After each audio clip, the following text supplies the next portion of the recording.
So word on the internet street is that the government will be seeking to ban anime. Let's look at some people talking about it. It's looking like this crackdown on anime is something that is spreading around the world.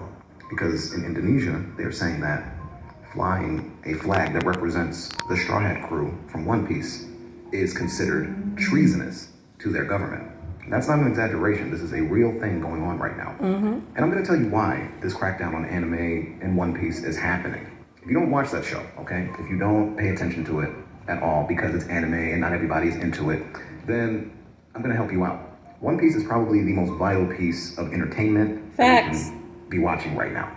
I know it's a story about pirates and they're going after this mythical treasure, but there's a lot more to it once you get into the storyline. And one of the biggest things that takes place in One Piece is this constant struggle with the people versus the world government.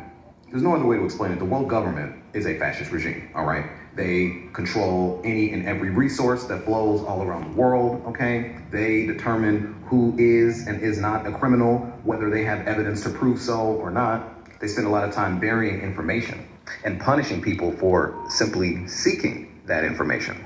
And anyone who goes as far as to just criticize them could potentially be put in jail or have their life taken away. They also reflect the oligarchy in One Piece.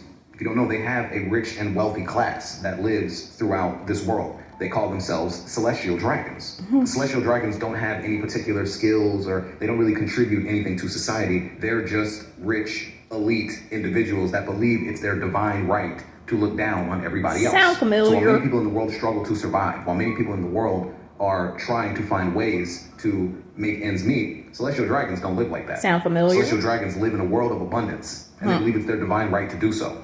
Slave labor is considered a norm to them. In fact, they're confused if anybody even rebels against the idea of slavery. Sound But familiar? honestly, it's not just One Piece with these themes. There's so many animes out there that teach young children, that teach people what it means to stand up to an overwhelming evil. There are What animes it like means that. to find something Yes. deep within yourself that tells you not to give up and not to allow these things to control every aspect of your life.